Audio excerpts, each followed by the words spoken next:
Pompeii's final day begins as a mystery. But the stronger story is how the evidence forces a more precise question.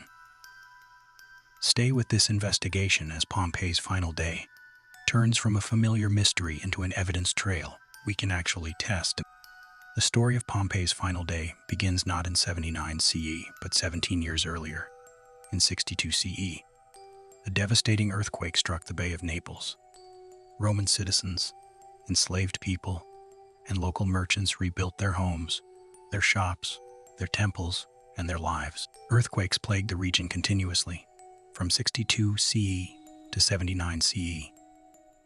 A 17-year pattern of ground shaking that modern volcanologists now identify as a clear precursor to a catastrophic eruption. But the residents of this Roman province had no scientific framework to interpret what they were experiencing. They dismissed the tremors as normal for the region, a hidden pressure that would later prove fatal. The fertile volcanic soil surrounding Mount Vesuvius produced abundant grapes, olives, and grain.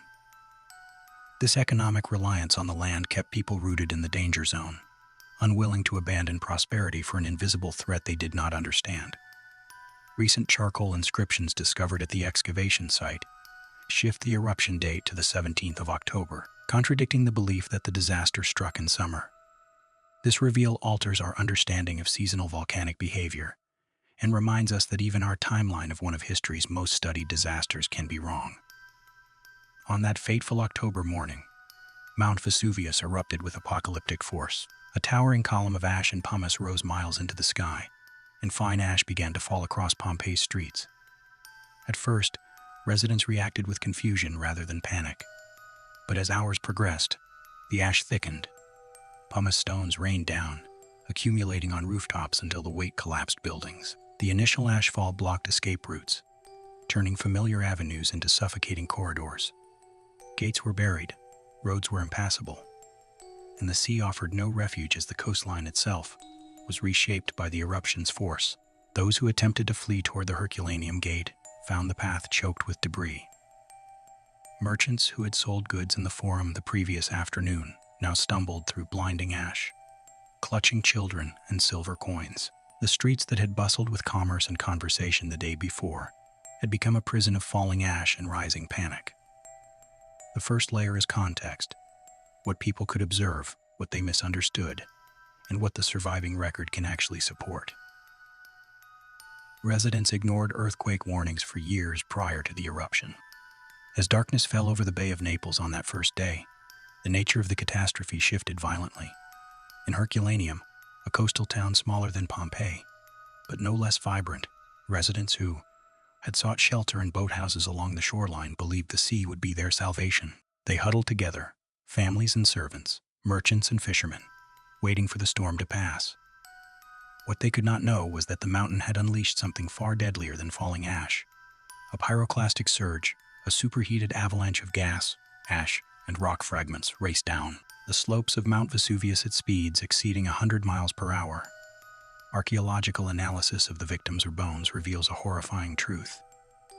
The heat was sufficient to boil their blood instantly, causing skulls to fracture from internal pressure. They did not gasp for air or slowly choke on ash. They died from instantaneous heat shock, a revelation that overturns the long-held myth that all victims of the Vesuvius eruption died slowly from suffocation.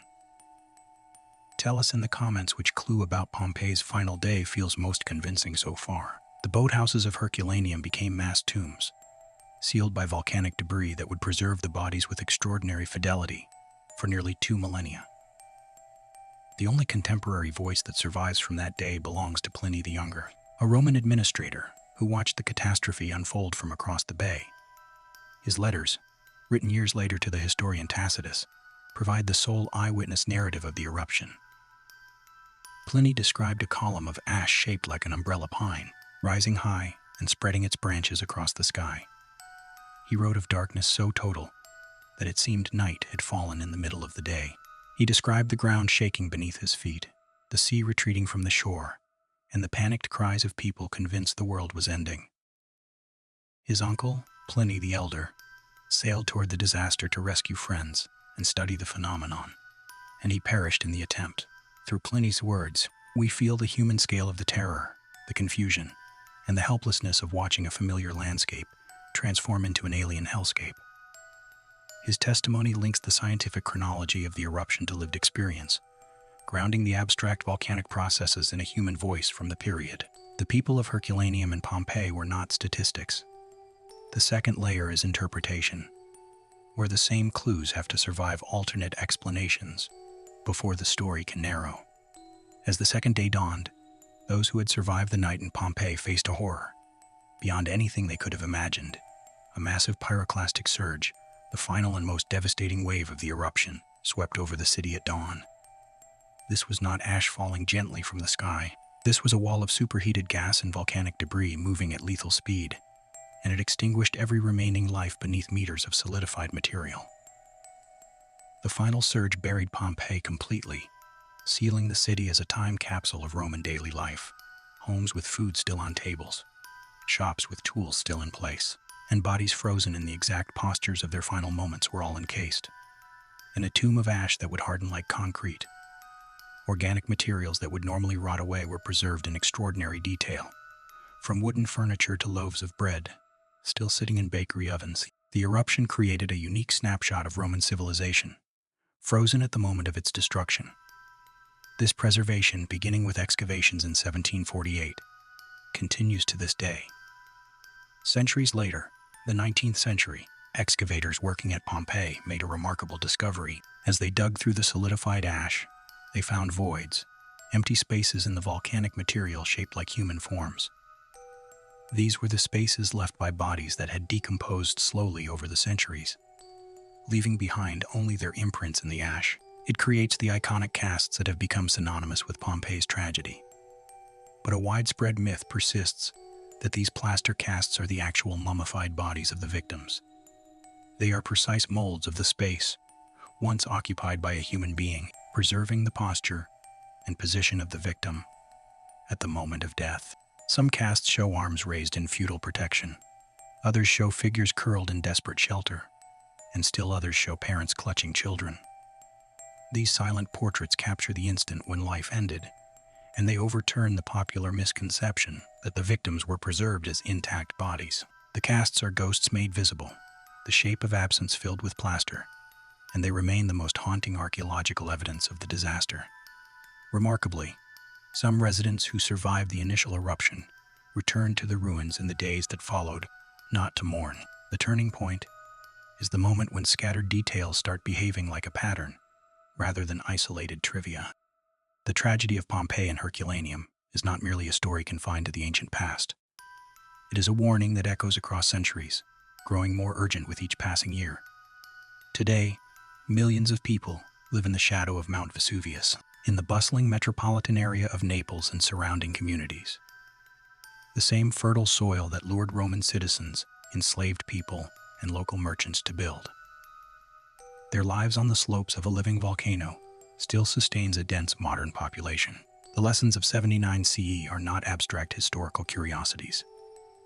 They are practical imperatives for volcanic risk management, evacuation planning, and the scientific monitoring that stands between safety and catastrophe. Subscribe to keep exploring Pompeii's final day, and stay curious about what the evidence is still hiding. The people of Pompeii ignored 17 years of warning signs because they lacked the knowledge to interpret them. Modern volcanology can detect the precursors that preceded the Vesuvius eruption. But detection only matters if people listen, prepare, and act. The plaster casts of Pompeii are not museum curiosities. They are memorials to individual human beings who woke up one October morning expecting an ordinary day, met instead the full fury of the earth itself.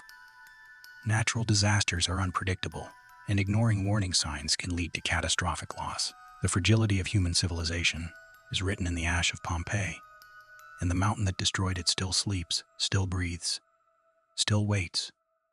Pompeii's final day matters because it shows how evidence changes what responsible narration can claim.